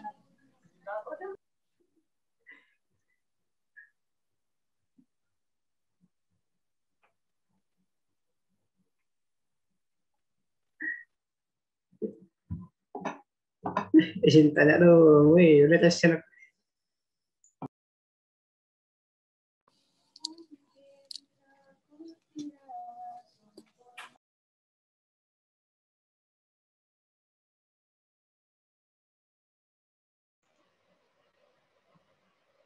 Wow, ada yang bertanya nih.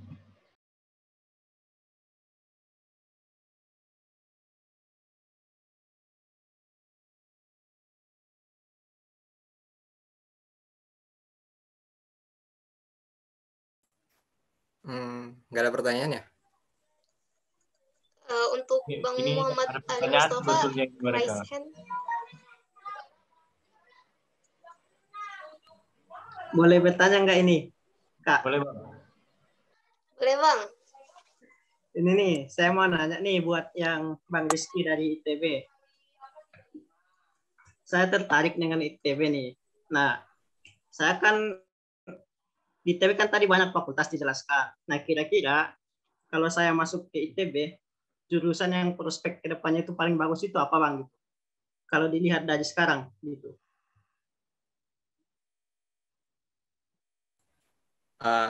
Baik ya, izin jawab ya. Ini mungkin teman-teman kenal ya sama yang bertanya ini. Sebenarnya bukan bukan angkatan Garuda ini ya. Ini angkatan 2 tahun di atas abang sebenarnya, Bang Muhammad Ali Mustafa ini. Jadi mungkin pertanyaan abang ini mewakilkan teman-teman semua ya mengenai jurusan atau prodi apa yang paling berprospek di ITB. Nah, sebenarnya dalam pemilihan jurusan itu seperti yang dikatakan Kak Yolanda tadi, bukan masalah prospek juga, tapi meskipun demikian tentu ya ada jurusan yang diproyeksikan akan berkembang di masa depan atau sekitar 10 atau 20 tahun ke depan bakal berkembang gitu. Nah, yang sedang hangat dibicarakan itu adalah mengenai industri 4.0 gitu. Jadi nanti kita bakal hidup di zaman atau era digital gitu. Jadi pekerjaan di masa depan itu akan lebih banyak menggunakan teknologi gitu. Jadi menurut abang sendiri adalah jurusan yang berprospek atau prodi yang berprospek itu jurusan yang terkait dengan teknologi khususnya teknologi digital gitu. Kalau menurut abang ya, tapi tentu kita kembalikan ke diri kita sendiri gitu, diri kita masing-masing. Tentu kalau kita nggak menyukai bidang itu dan kita ambil juga nggak bakal berprospek namanya. Tapi kalau menurut abang yang berpeluang gitu dari dari sisi pandang engineering gitu yang sedang berprospek gitu. Oke, terima kasih. Oke, Bang. Terima kasih ya, Bang, atas masukannya. Ya. Terima kasih untuk Bang Rizky Habibie yang sudah memberikan penjelasan dan juga untuk Bang Ali Mustafa yang telah memberikan pertanyaannya. Nah, di kolom chat sudah ada beberapa yang ingin bertanya. Untuk Sangkot Farida bisa on mic, Dek.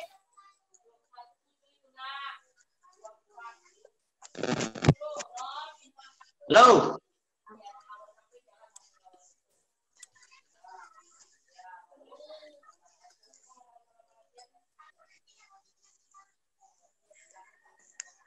Ya, di Sangkot Farida.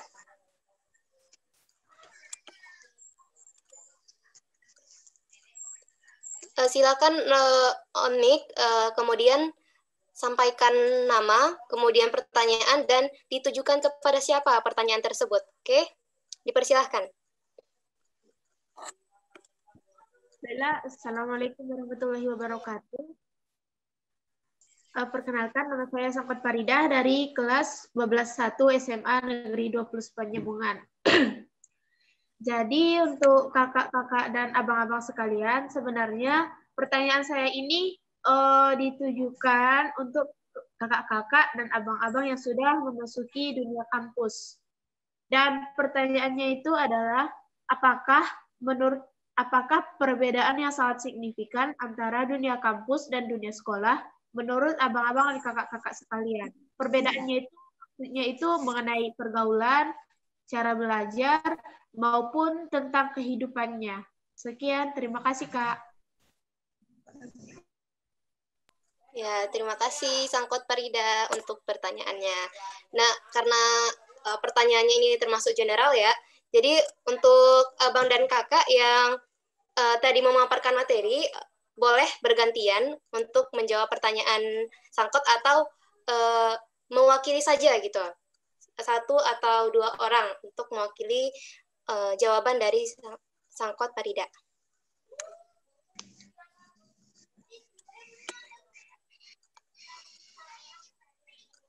Mungkin dari Bang Khairul Anwar mau menjawab, Bang?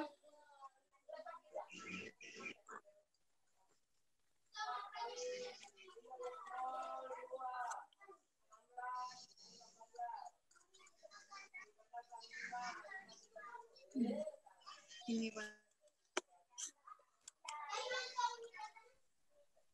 Oke, mungkin ada beberapa kendala ya. Dari pemateri yang lain mungkin ya. Dari Bang Riyadi, bagaimana Bang?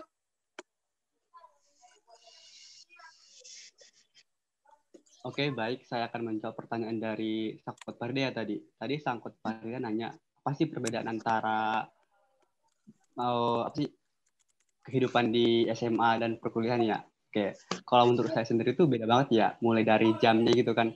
Kalau di SMA sendiri itu kan kita kan jamnya itu kan kuliah sih? Sorry. Sekolah kan ya. Sekolah itu kan dimulai dari jam 7 pagi sampai tengah 4 gitu kan. Tapi kalau di perkuliahan sendiri itu beda gitu. Sekarang kita di jam 7 kita kuliah sampai jam 9 gitu. Bahkan di jam-jam setelah itu kita udah nggak kuliah lagi gitu. Bahkan kita kuliah di jam 7, terus kita kuliah di jam 4 gitu. Itu berbeda jamnya gitu. Jadi kita harus bisa ngatur diri kita gitu. Karena banyak gitu teman-teman di perkuliahan tuh kayak dia kuliah jam 7 nih, jam 7. Ya udah kuliah jam 7, dia ke kampus gitu. Terus pulang jam 9, ya udah habis pulang jam 9 dia ke kos lagi terus tidur gitu. Habis itu tidur gitu. Ternyata dia udah ada lagi kelas di jam ketiga yaitu di jam 12 gitu. Terus dia kayak kelewat gitu. Yang pertama itu jam untuk saya. Terus yang kedua itu pertemanan gitu. Kalau pertemanan di kampus di SMA itu beda ya. Kalau di SMA itu menurut saya lebih kayak solid gitu. Soalnya kayak di SMA itu kan kita selalu ngeliat gitu dari jam 7 sampai jam 4 itu kayak sama teman-teman mulu gitu. Sedangkan di perkuliahan itu kita cuma kadang lihat di 2 jam doang gitu. Itu sih pertemanan gitu. Terus yang paling penting itu di perkuliahan itu kita itu harus bisa mengatur diri gitu. Kenapa gitu? Nah, karena perkuliahan itu kayak menjadi jalan nanti kita gimana ke depannya gitu. Jadi kita harus bisa mengatur hidup kita. Terus kita juga buat yang rantau gitu, yang ngekos, kita juga harus bisa mengatur uang kita gimana gitu. Kayak baru dikirim, terus kita juga harus bisa memanage gitu dari tanggal 1 sampai 30 gitu. Terus kita juga di kampus itu juga kita sebagai tempat kita berproses di dalamnya teman-temannya. Kayak di kampus itu nggak cuman kita kuliah kampus gitu. Nggak, itu menurutku kayak mahasiswa yang nggak keren gitu. Karena kalau cuman kuliah kampus tuh kayak apa bedanya gitu sama sekolah gitu. Karena di kampus tuh kayak ada juga tempat-tempat yang membuat teman berkembang gitu. Misal kalau teman suka lomba, ikut RKTI gitu. Terus teman-teman suka nyanyi, ikut paduan suara gitu. Karena di tempat-tempat seperti itu, nanti tuh teman-teman tuh bisa menemukan link-link gitu. Kayak teman-teman yang sefrekuensi sama teman-teman gitu. Jadi kayak teman-teman nanti juga nggak bakal jadi homesick gitu karena selalu ada punya teman gitu. Mungkin sekian dari saya. Mungkin ada tambahan dari yang lain. Terima kasih.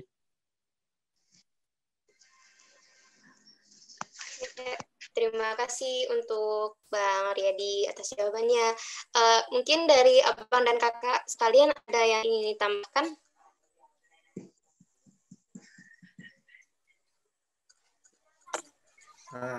Sedikit menambahkan. Dari Bang Sukron mungkin?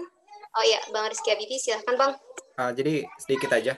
Jadi Abang ingin mengatakan bahwa kalau secara umum di kehidupan di kampus itu harus lebih mandiri dari kehidupan di sekolah, khususnya di SMA Plus gitu ya. Kalau di SMA Plus kita punya abang atau kakak kelas yang masih mengontrol kita gitu. Tapi di kuliah sebagian besar itu kita nggak ada yang mengontrol, jadi kita harus lebih mandiri aja. Gitu aja.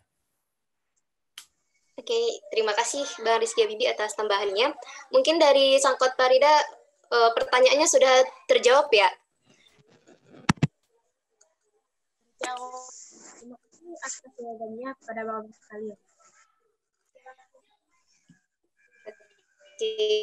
Terima kasih juga Sangkot Parida untuk pertanyaannya.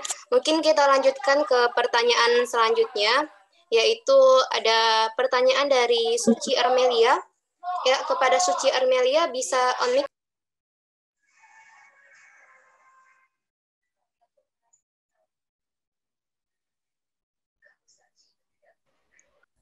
Di atas mesti ada tuh pertanyaan. Assalamualaikum warahmatullahi wabarakatuh. Perkenalkan Kak, nama saya Suci Armelia dari angkatan 14. Nah, di sini saya mau bertanya Kak,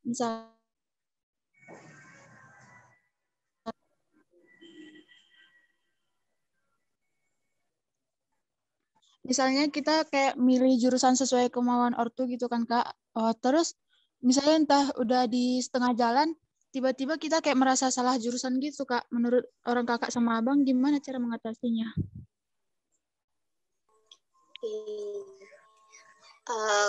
Makasih pertanyaannya. Juga pertanyaan general, tidak ditujukan khusus kepada siapapun. Jadi kepada Abang dan Kakak yang ingin menjawab, dipersilahkan untuk menjawab pertanyaan dari Suci Armelia.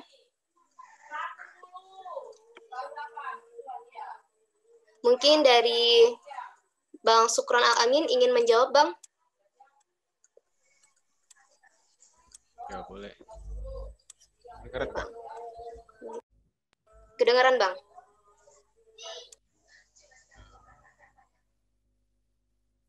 Ya, gini aja mikirnya. Kalau kita sebagai anak gitu kan, kita pengennya kuliah di jurusan A. Karena kita, ya sebelumnya ini dulu, kamu udah tahu belum? Kamu pengennya di mana? Gitu. Atau jangan-jangan kamu masih ngeblank nih mau kemana, jurusannya apa? Pertama-tama, kamu harus tahu dulu. Jangan, jangan asal nyoba juga, harus tahu dulu. Cari dulu kemampuanmu di mana jurusannya. Nah, yang kedua, kalau misalnya jurusanmu itu ternyata berbeda dengan apa yang diinginkan orang tua, nah di situ baru boleh komunikasi dulu sama orang tua. Nah, saya juga dulu gitu. Orang tua saya pengennya di sini, saya pengennya di sini. Dulu saya pengen kuliah multimedia, kayak gitu. Nah, terus saya komunikasikan. Gini segala macam komunikasi. Nah, kalau sudah di sini minusnya apa, setelah di sini positif minusnya apa, jadi bakalan ketemu. Nah, kalau kita ambil kacamatanya orang tua, apapun yang orang tua kita inginkan itu pasti buat kita juga gitu ke masa depan. Ya kadang-kadang kita yang masih belum cukup dewasa untuk berpikir lebih jauh. Kadang-kadang orang tua sudah lebih jauh duluan. Atau kadang-kadang juga ada juga orang tua yang pengen anaknya ke sini karena alasan tertentu, tidak terkemukakan alasannya apa, yang penting sekolah di sana. Jadi untuk mencari tahu itu ya diskusi aja sama orang tua gitu. Ya kan, hitung-hitung untuk mempererat hubungan kita dengan orang tua biar supaya lebih dewasa lagi. Intinya yang pertama tadi, cari dulu kamu tuh pengennya apa, ngarahnya kemana, itu aja. Baik, terima kasih Bang Sukron untuk jawabannya. Semoga bisa menjawab pertanyaan dari Suci Armelia. Jadi kita lanjutkan aja ya, berhubung kita juga terbatasi oleh waktu, kita lanjut aja ke pertanyaan selanjutnya. Ada pertanyaan dari Dindana Fitriani. Dindana Fitriani bisa on mic, Dek?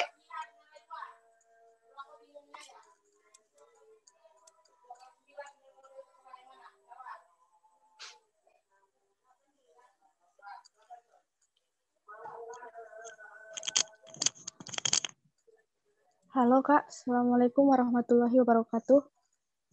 Waalaikumsalam warahmatullahi wabarakatuh. Saya Dindana Fitriani dari kelas 12.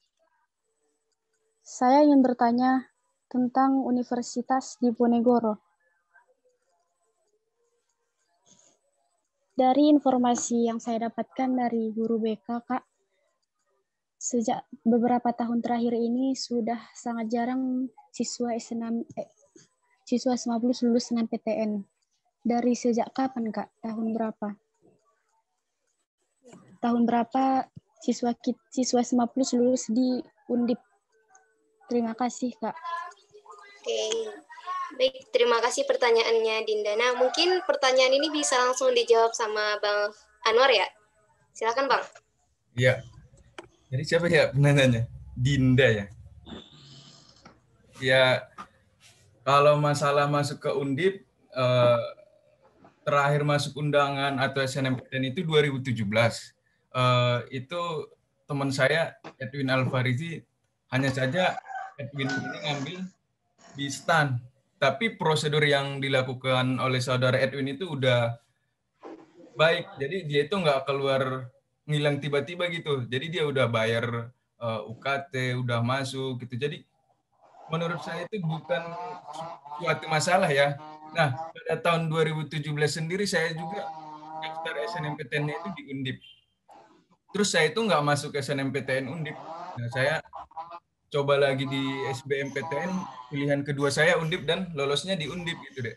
Nah, kalau dari saya, saran saya sendiri sih, jangan trauma gitu. Pasti ada kesempatan untuk adik-adik semua untuk bergabung dengan kami di Undip. Baik itu dengan SNMPTN, SBMPTN, atau lain-lain gitu. Ya gitu sih. Terima kasih Bang Anwar untuk jawabannya.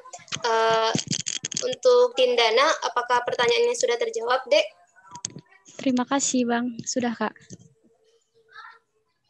Ya, alhamdulillah sudah. Oke, kita lanjut aja ke pertanyaan kita yang selanjutnya, ada dari Raihan Roland. Ya, Raihan Roland, silahkan on mic. Sampaikan nama, pertanyaan, dan ditujukan kepada siapa pertanyaannya.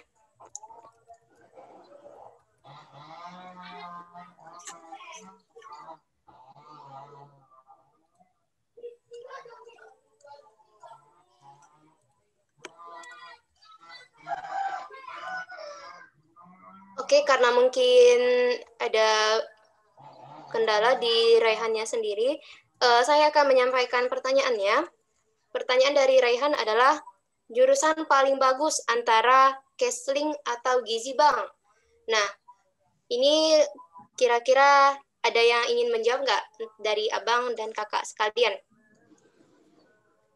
Dari pertanyaan Raihan ini general, tidak dikhususkan untuk universitas apa dan kepada siapapun gitu.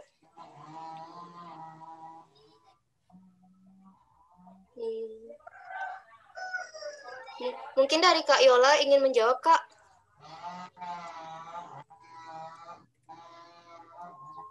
Halo? Ya, Kak. Tadi pertanyaannya apa, Aica? Jurusan yang paling bagus antara Kesling atau Gizi? Ini pertanyaannya menurut aku terlalu, maksudnya kayak aku sebagai orang yang mendalami pendidikan jurusan itu juga nggak bisa langsung mengklaim ini lebih baik dari ini, lebih baik dari ini. Secara general semua jurusan sebenarnya bagus, cuma ya kembali ke apa yang aku bilang tadi, kayak kalau kita menarik suatu jurusan, kita harus tekun kayak jadilah orang yang ahli di bidang itu gitu. Menurut aku sih, kalau untuk aku bilang mana jurusan yang paling bagus, aku jujur nggak bisa. Mungkin ada abang yang atau kakak-kakak yang bisa memilih jurusan antara kedua ini. Nah, itu kata Bang Sukron. Dikit dulu aja pertanyaannya. Oke, terima kasih Kak Yola untuk jawabannya. Dan mungkin untuk Raihan ya, mungkin bisa ditanyakan lebih rinci nanti kepada alumni yang sesuai dengan jurusan yang dituju gitu. Apakah Kesling ataupun Gizi gitu ya. Semoga terjawab ya Raihan. Oke, kita lanjut. Masih ada beberapa pertanyaan lagi nih. Selanjutnya ada pertanyaan dari Rizky Panusunan. Rizky Panusunan bisa on mic?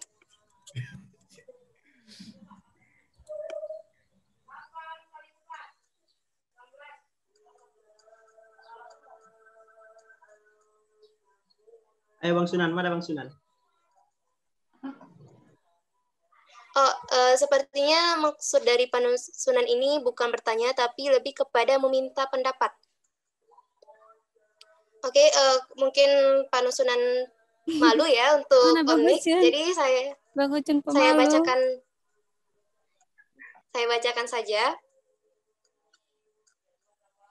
Eh, Assalamualaikum Kak, sebenarnya saya bukan bertanya melainkan ingin meminta pendapat. Bagaimana menurut orang abang ataupun kakak kalau misalnya orang tua tidak mendukung untuk kuliah karena ada berbagai macam kendalanya? Apakah saya harus menuruti keinginan orang tua atau bagaimana? Ya, mungkin dari kakak atau abang bisa menyampaikan pendapatnya untuk memenuhi harapan dari penusunan ini.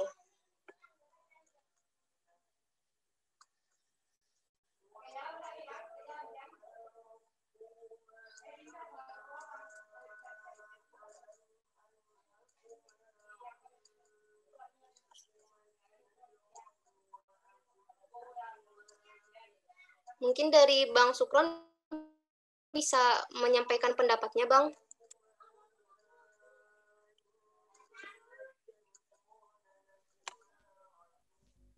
Oke. Kedengeran nggak? Kedengaran, Bang. Apa ya? Kayak gini balik ke masing-masing sih. Dipertimbangkan lagi dari segala aspek gitu. Apa yang coba dikumpulin dulu positifnya kuliah itu apa, terus dikumpulin lagi positifnya nggak kuliah itu apa, terus dibandingin. Kalau cuman informasinya kayak gini kan cuman pokoknya orang tua nggak apa mana tadi kita lulus mana sih pertanyaannya? Sebenarnya bukan terlalu passion kita. Ini nggak kuliah atau kuliah di jurusan yang salah atau gimana atau di kampus yang salah? Pertanyaannya tadi mana? Bang, kalau semisal kita izin ini lebih kepada orang tuanya tidak mendukung untuk kuliah, Bang. Ada gitu pertanyaannya di sini. Betul rasakan sih. Mau Rizky penusunan terang. Kalau misalnya orang tuanya pengennya anaknya nggak kuliah gitu.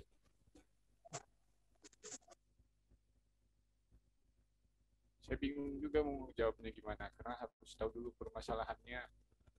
Kenapa nggak boleh, apa nggak harus kuliah gitu? Apa yang mengharuskan anak tersebut itu nggak kuliah? Apakah memang benar-benar nggak bisa banget gitu? Atau masih bisa ada kesempatan walaupun kecil gitu? Oke, ambillah contoh mungkin permasalahannya nggak bisa kuliah karena biaya gitu atau dana. Tapi kan ada juga kan beasiswa, banyak beasiswa yang seperti yang disebutkan oleh Bang Khairul Anwar tadi. Mungkin ada juga kayak permasalahan lainnya dalam keluarganya gitu. Ya, makanya kembali lagi ke pribadi masing-masing. Kalau saya sih ya menurut saya, selama kita bisa meyakinkan orang tua, saya kan tetap meyakinkan orang tua kalau saya itu harus kuliah. Kenapa? Ya, dengan saya kuliah, pengalaman hidup saya ketimbang saya nggak kuliah akan lebih banyak gitu. Emang kalau nggak kuliah mau ngapain? Mau kerja? Toh masih banyak buktinya di Indonesia. Jangan kan Indonesia, di kampus saya sendiri ada yang kuliah sambil kerja gitu. Jadi kan Anda bisa bekerja sambil kuliah atau kuliah sambil bekerja, sama saja. Emang kalau nggak kuliah ngapain? Mau kerja kan bisa sambil kuliah gitu. Intinya kalau diri kita sendiri sudah nanggung niatnya, apapun yang nggak bakal bisa. Tapi selama kita yakin apapun gitu, kesempatan sekecil apapun pasti masuk gitu, peluangnya ada gitu. Itu sih kalau menurut saya pribadi. Terima kasih.